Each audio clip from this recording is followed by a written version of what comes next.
Hi friends, మీరు కనుక recent టైమ్స్లో ఏదైనా షాప్కి కానీ సూపర్ మార్కెట్కి కానీ వెళ్తే అక్కడ ఫోన్పే, పేటిఎం వీటితో పాటు భారత్ పే అనే క్యూఆర్ కోడ్ని కూడా అబ్జర్వ్ చేసి ఉంటారు. నిజానికి కార్పొరేట్ వరల్డ్లో అయితే ఇప్పుడిప్పుడే డెవలప్ అవుతున్న మార్కెట్లోకి ఎంటర్ అవ్వాలి అనుకోవడం బిజినెస్లో కామన్గా చూస్తూ ఉంటాం. కానీ ఫుల్గా ఆక్యుపై అయిపోయిన మార్కెట్లో ఎంటర్ అవడం, అక్కడ కాంపిటీషన్ని తట్టుకుని నిలబడడం మాత్రం చాలా కష్టం. అలాంటి ఫుల్ కాంపిటీషన్ ఉండే పేమెంట్ గేట్వే మార్కెట్లో ఒక చిన్న కంపెనీ సెన్సేషన్ క్రియేట్ చేసింది. ఆ కంపెనీ పేరే భారత్ పే. ఇండియాలోనే థర్డ్ లార్జెస్ట్ పేమెంట్ గేట్వేగా నిలిచిన ఈ కంపెనీ గురించి, భారత్ పే సక్సెస్ సీక్రెట్ గురించి ఈ వీడియోలో మనం మాట్లాడుకుందాం. ముందుగా ఆరిజిన్ ఆఫ్ భారత్ పే. బేసిక్గా భారత్ పే ఒక యూపీఐ బేస్డ్ పేమెంట్ అప్లికేషన్. ఢిల్లీలో ఉన్న ఈ కంపెనీకి దాదాపుగా దేశం మొత్తం మీద 5 ఆఫీసులు ఉన్నాయి. భారత్ పే కూడా మిగతా యూపీఐ పేమెంట్స్ యాప్ లాగే పేమెంట్స్ని ఫ్రీగా యాక్సెప్ట్ చేస్తుంది. కంపెనీ ఫౌండర్స్ శశ్వంత్ నక్రాని, అష్నీర్ గ్రోవర్ ఇద్దరు కూడా ఐఐటి ఢిల్లీలోనే చదువుకున్నారు. అష్నీర్ గ్రోవర్ భారత్ పేకి ఎండి అండ్ కోఫౌండర్ అవ్వకముందు అమెరికన్ ఎక్స్ప్రెస్లో చాలా సంవత్సరాలు పనిచేశారు. ఈవెన్ గ్రోఫర్స్కి సిఎఫ్ఓగా కూడా పనిచేశారు. ఇప్పుడు భారత్ పే మన దేశంలోనే 3వ అతిపెద్ద పేమెంట్ గేట్వేగా మారిందంటే ఈ Ashneer Grover one of the main reasons అని చెప్పాలి. ఎందుకంటే ఈయన అమెరికన్ ఎక్స్ప్రెస్ కంపెనీలో పనిచేసేటప్పుడు పేమెంట్ గేట్వే బిజినెస్ లో ఉండే ఎంతో మంది వ్యాపారవేత్తల్ని కలిశారు. ఈ పేమెంట్ గేట్వే యాప్స్ లో ఉండే అవకాశాలు అష్నీర్ గ్రోవర్ కి బాగా తెలుసు. ఈ ఎక్స్పీరియన్స్ ని యూజ్ చేసుకుని భారత్ పేని ఇప్పుడు ఒక లీడింగ్ పేమెంట్ గేట్వేగా మార్చారు. అయితే ఏ కంపెనీ అయినా సరే $1 బిలియన్ కంపెనీగా ఎదగాలి అంటే మార్కెట్లో అందరూ ఎదుర్కొంటున్న ఒక కామన్ ఇష్యూని సాల్వ్ చేయగలగాలి. అయితే ఆల్రెడీ ఇండియాలో పేమెంట్ గేట్వే ద్వారా జరిగే యూపీఐ ట్రాన్సాక్షన్స్ అనేవి ఎప్పుడో సాచురేషన్ పాయింట్కి చేరుకున్నాయి. పేటిఎం, ఫోన్పే, గూగుల్ పే లాంటి కంపెనీస్ మార్కెట్ని ఆల్మోస్ట్ ఆక్యుపై చేసుకున్నాయి. సో ఇప్పుడు ఎలా చూసినా సరే భారత్ పే కంపెనీ మాత్రం రేస్లో లాస్ట్లోనే ఉంటుంది. కానీ రేస్లో లాస్ట్లో మొదలుపెట్టినా సరే ఫాస్ట్గా మూవ్ అవ్వగలిగింది ఈ కంపెనీ. ఇంత ఫాస్ట్గా భారత్ పే గ్రో అవడానికి మెయిన్గా 2 రీజన్స్ ఉన్నాయి. ముందుగా reason number 1, no inter connectivity between payment gateways. మీరు గమనిస్తే భారత్ పే రాకముందు యూపీఐ ట్రాన్సాక్షన్స్ లో ఒక ఇష్యూ ఉండేది. ఫర్ ఎగ్జాంపుల్, ఒక షాప్ దగ్గరికి వెళ్ళి ఏదైనా కొనుక్కుని షాప్ కీపర్ దగ్గర ఉండే పేటిఎం క్యూఆర్ కోడ్ ని ఫోన్ పే యాప్ నుండి స్కాన్ చేసి పేమెంట్ చేయాలనుకుంటే పేమెంట్ స్టార్ట్ అయ్యేది కాదు. ఎందుకంటే యూపీఐ ట్రాన్సాక్షన్స్ జరుగుతున్న కొత్తలో అన్ని పేమెంట్ గేట్వేస్ తమ యాప్ ని ఎక్కువగా వాడాలి అనే ఉద్దేశంతో మిగతా యాప్స్ నుండి పేమెంట్స్ ని అలౌ చేసేవి కాదు. కరెక్ట్ గా ఇదే ఇష్యూని అడ్వాంటేజ్ గా మార్చుకుంది భారత్ పే. ఈ కంపెనీ వాళ్ళు ప్రతి వెండర్ తో చెప్పిన మాట ఏంటంటే, మీ కస్టమర్స్ ఏ యాప్ నుండి అయినా సరే పేమెంట్ చేసినా కానీ భారత్ పే యాక్సెప్ట్ చేస్తుంది అని. ఇలాగే స్టార్టింగ్ లో క్యాంపెయిన్స్ ని రన్ చేశారు. అది కూడా 0 సెటిల్మెంట్ తో ఉంటుంది అని ప్రామిస్ చేశారు. సో ఇలాంటి ప్రమోషన్ ని స్టార్ట్ చేసిన తర్వాత భారత్ పే మార్కెట్లో ఉన్న చాలా కంపెనీస్ కి టఫ్ కాంపిటీషన్ ఇచ్చింది. Next reason number 2, 0 settlement charges. మామూలుగా అయితే అంతకుముందున్న అన్ని పేమెంట్ గేట్వేస్ మనీని సెటిల్ చేసేటప్పుడు ట్రాన్సాక్షన్ ఛార్జెస్ ని ఇంక్లూడ్ చేసేవి, అది కూడా ఎక్కువగా ఛార్జ్ చేసేవి. అయితే ఇక్కడ భారత్ పే చేసిన తెలివైన పని ఏంటంటే 0 సెటిల్మెంట్ ఛార్జ్, అది కూడా ఇన్స్టెంట్ గా సెటిల్మెంట్ చేసుకోవచ్చు అనే ఆప్షన్ ఇచ్చింది. ఇలా డిఫరెంట్ స్ట్రాటజీతో మార్కెట్లో ఉన్న ఒక మేజర్ ప్రాబ్లమ్ ని సాల్వ్ చేసింది. అయితే ఇక్కడ అందరికీ వచ్చే డౌట్ ఏంటంటే, భారత్ పేకి ట్రాన్సాక్షన్ ఫీ లేదు, 0 సెటిల్మెంట్ ఛార్జెస్, మరి ఇన్ని కోట్ల ప్రాఫిట్ ఎక్కడి నుండి జనరేట్ చేస్తుంది అని చాలా మందికి అనుమానం వస్తుంది. ఇక్కడే భారత్ పే మ్యాజిక్ ని క్రియేట్ చేసింది. తమ యాప్ నుండి మర్చెంట్ వ్యాలెట్ కి జరిగే ట్రాన్సాక్షన్స్ అన్నిటినీ కంపెనీ అబ్జర్వ్ చేసి వాళ్ళకి ఒక పర్టికులర్ అమౌంట్ లోన్ ఆఫర్ చేస్తుంది.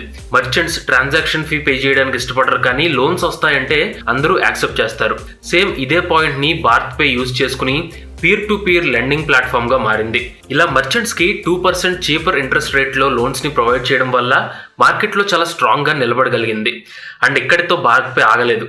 కావాల్సినంత కస్టమర్ బేస్ ని సంపాదించుకుని మెల్లిగా కస్టమర్స్ కి తగ్గట్టు కొత్త సర్వీసులను ఇవ్వడం స్టార్ట్ చేసింది. వాటిలో మొదటిది number 1, Bharat pay POS machines. మామూలుగా అయితే మిగిలిన బ్యాంక్స్ అన్ని పిఓఎస్ మెషిన్స్ కోసం తీసుకునే మినిమం ఫీజ్ 2% ట్రాన్సాక్షన్ ఫీజ్. అయితే భారత్ పే ఎటువంటి ట్రాన్సాక్షన్ ఫీ ఛార్జ్ చేయకుండా మర్చెంట్స్ కి పిఓఎస్ మెషిన్స్ ని ప్రొవైడ్ చేసింది. ఈ స్టెప్ ఎంత పెద్ద హిట్ అయిందంటే వీళ్ళ కంపెనీ గ్రోత్ 25x కి చేరుకుంది. సో అక్కడ నుండి లాస్ట్ 12 months లో 250 సిటీస్ కి పిఓఎస్ మెషిన్స్ అవైలబిలిటీని తీసుకొచ్చారు. జస్ట్ ఒక సంవత్సరంన్నర టైం పీరియడ్ లోనే 125,000కు పైగా స్వైపింగ్ మెషిన్స్ ని ఆఫ్లైన్ షాప్స్ లో ఎస్టాబ్లిష్ చేయగలిగారు. Next number 2, 12% club. ఈ ప్లాట్ఫామ్ కూడా భారత్ పే ఇంట్రడ్యూస్ చేసిందే. ఈ ప్రొడక్ట్ స్ట్రాటజీ చాలా సింపుల్. ఎవరైతే తమ ప్లాట్ఫామ్లో మనీని ఇన్వెస్ట్ చేస్తారో వాళ్ళకి రిటర్న్ ఆఫ్ ఇన్వెస్ట్మెంట్ కింద 10% ఇంట్రెస్ట్ రేట్ ని డైలీ బేసిస్ లో ప్రొవైడ్ చేస్తారు. అండ్ ఇందులో గ్రేట్ థింగ్ ఏంటంటే మనం పెట్టిన డబ్బుకి ఎలాంటి టైం బౌండ్ ఉండదు. దానికి తోడు మనకు ఎప్పుడు కావాలంటే అప్పుడు మనీని ఎటువంటి ప్రాసెసింగ్ ఫీజు లేకుండా విత్డ్రా చేసుకోవచ్చు. అదే ఇన్ కేస్ లోన్ కావాలి అంటే 12% ఇంట్రెస్ట్ రేట్తో 10 లక్షల వరకు లోన్ని ప్రొవైడ్ చేస్తారు. ఈ పద్ధతిలో అటు వ్యాపారం చేసే వాళ్ళకి ఇటు కస్టమర్కి బెనిఫిట్ అయ్యే విధంగా ఈ సర్వీస్ని అందించారు. ఇక లిస్ట్లో తర్వాతది number 3 Bharat pay extra income card. మామూలుగా మనం వాడుకునే క్రెడిట్ ఆర్ డెబిట్ కార్డ్కి ఈ పర్టికులర్ కార్డ్కి ఉన్న డిఫరెన్స్ ఏంటంటే మన దగ్గర ఉండే కార్డ్స్తో షాపింగ్ చేస్తే క్యాష్ బ్యాక్స్ అనేవి రావచ్చు రాకపోవచ్చు. కానీ ఈ ఎక్స్ట్రా ఇన్కమ్ కార్డ్ని యూజ్ చేస్తే మీకు ఖచ్చితంగా 1% క్యాష్ బ్యాక్ వస్తుంది. అలాగే భారత్ పే వాళ్ళు ఆల్మోస్ట్ 400కు పైగా ఆన్లైన్ కంపెనీస్తో టైఅప్ అయి ఉన్నారు. ఇక్కడ చాలా మందికి తెలియని మార్కెటింగ్ స్ట్రాటజీ ఏంటంటే భారత్ పేతో టైఅప్ అయిన కంపెనీస్ నుండి 4 to 5% క్యాష్ బ్యాక్ వస్తుంది. ఎందుకంటే లంసంలో ఆన్లైన్ కంపెనీస్ నుండి ప్రొడక్ట్స్ పర్చేస్ చేసేటప్పుడు హెవీగా క్యాష్ బ్యాక్ వస్తుంది. అందులో నుండి 1% క్యాష్ బ్యాక్ ని మనకిస్తారు. ఇలా భారత్ పే తమ కస్టమర్ డేటాబేస్ ని రోజు రోజుకు పెంచుకుంటూ వెళ్ళింది. ఈ టైప్ లో తమ కార్డ్ ని పర్చేస్ చేసేలా మార్కెటింగ్ చేశారు.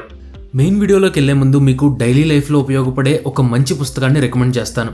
అదే ది ఆర్ట్ ఆఫ్ నెగోసియేషన్. ఈ బుక్ చదివితే అసలు మనకు కావాల్సిన దాన్ని సాధించడానికి మనుషులతో ఎలా మాట్లాడాలి, ఎలా ఒప్పించాలి అనేది క్లియర్గా అర్థమవుతుంది. అసలు నెగోషియేట్ చేయడంలో వింతేముంది, మాట్లాడడమే కదా అనుకోవచ్చు. కానీ ఇందులో రైటర్ చెప్పే టిప్స్ కానీ జనాలతో మాట్లాడేటప్పుడు తీసుకోవాల్సిన జాగ్రత్తలు కానీ చదివితే ఖచ్చితంగా మీరు మాస్టర్ నెగోషియేటర్ అయిపోతారు. సో ఈ బ్రిలియంట్ బుక్ని ఆడియో ఫార్మాట్లో, అది కూడా తెలుగు భాషలో వినాలి అనుకుంటే కూకు ఎఫ్ఎం యాప్ని ట్రై చేయండి. ఈ కూకు ఎఫ్ఎం అప్లికేషన్లో ఇలాంటి పర్సనాలిటీ డెవలప్మెంట్ పుస్తకాలు చాలా ఉన్నాయి.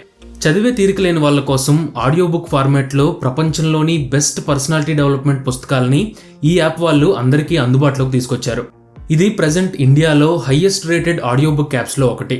సో ఈ యాప్ని ట్రై చేద్దాం అనుకుంటే మన సబ్స్క్రైబర్స్ మాత్రం IGS50 అనే స్పెషల్ కోడ్ని వాడుకుని 50% డిస్కౌంట్ని పొందడం మాత్రం మర్చిపోకండి. ఈ అప్లికేషన్ లింక్ డిస్క్రిప్షన్లో ఉంది, తప్పకుండా ట్రై చేయండి. తర్వాత number 4 Bharat pay credit card. Bharat pay ఈ సర్వీస్ ని మాత్రం మర్చెంట్స్ ని, స్మాల్ బిజినెస్ ఓనర్స్ ని దృష్టిలో పెట్టుకుని తమ క్రెడిట్ కార్డ్ ని ఇంట్రడ్యూస్ చేసింది. ఇందులో చిన్న వ్యాపారులకి బాగా ఉపయోగపడే విషయం ఏంటంటే మొదటి 30 రోజుల్లో తీసుకునే లోన్కి ఎటువంటి ఇంట్రెస్ట్ని పే చేయాల్సిన అవసరం లేదు. అలాగే మీ ట్రాన్సాక్షన్స్ని బట్టి 10 లక్షల వరకు లోన్ వస్తుంది. అయితే ఇక్కడ మీరు తెలుసుకోవాల్సిన విషయం ఏంటంటే ట్రాన్సాక్షన్ రేట్ బట్టి మీకు లోన్ ఎంత వస్తుందో డిసైడ్ చేస్తారు. ఈ లోన్ని ఆటోమేటిక్గా ఏఐనే ప్రొవైడ్ చేస్తుంది. సరే, ఇక్కడ వరకు బాగానే ఉంది. కానీ ఈ సర్వీసెస్ అన్నిటినీ కస్టమర్స్ యూజ్ చేయడం ఒక ఎత్తు అయితే ఆ సర్వీసెస్ని కస్టమర్స్ వరకు తీసుకెళ్లడంలో మార్కెటింగ్ చేయడం మరో ఎత్తు. ఆ స్ట్రాటజీనే మన లిస్ట్లో నెంబర్ 5 మార్కెటింగ్ స్ట్రాటజీ. మేము ఇంతకుముందు చెప్పినట్టు వీళ్ళు మార్కెట్లోకి లేట్గా ఎంటర్ అయినా సరే చాలా ఫాస్ట్గా పికప్ అయ్యారు.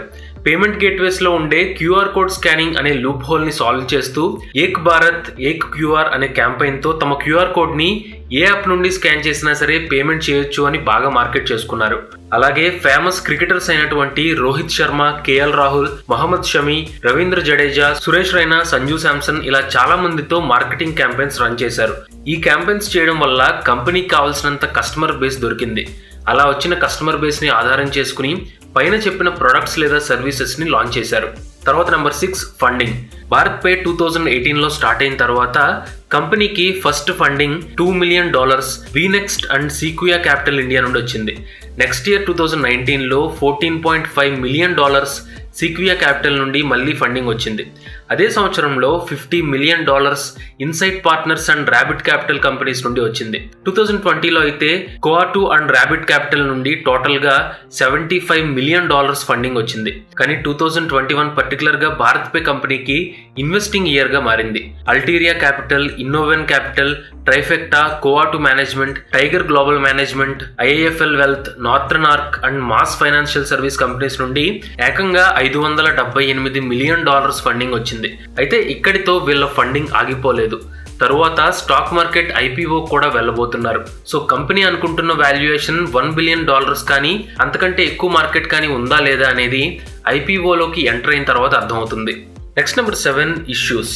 భారత్ పేకి సక్సెస్ రేట్ ఎంత ఉందో వీళ్ళ మీద కొన్ని అపవాదులు కూడా అలాగే ఉన్నాయి. అష్నీర్ గ్రోవర్ ఒక కోటక్ బ్యాంక్ ఉద్యోగితో రూడ్ గా మాట్లాడడం, అలాగే తన వైఫ్ మాధురి జైన్ వల్ల కంపెనీలో ఫైనాన్షియల్ కంప్లైంట్స్ రావడం, అలాగే షార్క్ ట్యాంక్ లాంటి అతిపెద్ద షోలో అష్నీర్ గ్రోవర్ కొంచెం దురుసుగా ప్రవర్తించడం, ఇవన్నీ కంపెనీ బ్రాండ్ని కాస్త డిగ్రేడ్ చేశాయని చెప్పాలి. ఇలా వీళ్ళు చేసిన తప్పులే కాకుండా వీళ్ళ మీద ఇంకొన్ని కేసులు కూడా రన్ అయ్యాయి. ఎగ్జాంపుల్కి ఫోన్పే ఒకసారి భారత్ పే మీద తమలాగే పేరు చివర పే అనే లెటర్ని యూజ్ చేసి చీట్ చేస్తున్నారు అని కోర్టులో కంప్లైంట్ ఫైల్ చేసింది. కానీ కేసుని గెలవలేకపోయారు. ఇలా ఒకటి కాదు రెండు కాదు ఎన్నో ప్రాబ్లమ్స్ వచ్చాయి. కానీ వాటన్నిటినీ అధిగమించి ఈరోజు భారత్ పే యూనికార్న్ కంపెనీస్లో ఒకటిగా నిలిచింది. తర్వాత future goals of Bharat pay. తర్వాత భారత్ పే పేటిఎం లాగా ఒక లౌడ్ స్పీకర్ని, పేమెంట్ బ్యాంక్ అకౌంట్స్ని తమ మర్చెంట్స్కి ప్రొవైడ్ చేయాలనుకుంటోంది. అలాగే వీటితో పాటు POS మెషిన్స్ని ఇంకా 80 సిటీస్లో పాపులర్ చేయాలి అనే వైపు అడుగులేస్తోంది. దాంతోపాటు లెండింగ్ బిజినెస్ని ఫైనాన్షియల్ ఇయర్ 2023 లోపు 10 టైమ్స్కి ఇంక్రీజ్ చేయాలి అనే ఎయిమ్తో పనిచేస్తున్నారు. అండ్ ఫైనల్గా మనం ఈ కేస్ స్టడీ నుండి ఏం నేర్చుకోవాలంటే లెసన్ నెంబర్ 1, ముందుగా ఈ కేస్ స్టడీలో కీ పాయింట్స్ని గమనిస్తే స్టార్టింగ్లో భారత్ పే మార్కెట్లో లాస్ట్లో ఉంది. అందులోనూ పేటిఎం, ఫోన్పే, గూగుల్ పే లాంటి బిగ్ టెక్ జైంట్స్ మార్కెట్లోకి ఎంటర్ అవడం వల్ల ఆన్లైన్ ట్రాన్సాక్షన్స్ మార్కెట్ సాచురేషన్ పాయింట్కి చేరుకుంది. కానీ ఇంత క్రిటికల్ మార్కెట్లో కూడా భారత్ పే సిస్టమ్ ఉన్న ఇష్యూస్ని అర్థం చేసుకుని వాటికి తగ్గట్టు తమ సర్వీసెస్ని కస్టమర్స్కి అందించారు. అందుకే మార్కెట్లో ఇంత కాంపిటీషన్ ఉన్నా సరే భారత్ పే ఇప్పుడు ఇండియాలోనే 3rd లార్జెస్ట్ పేమెంట్ గేట్వేగా మారింది.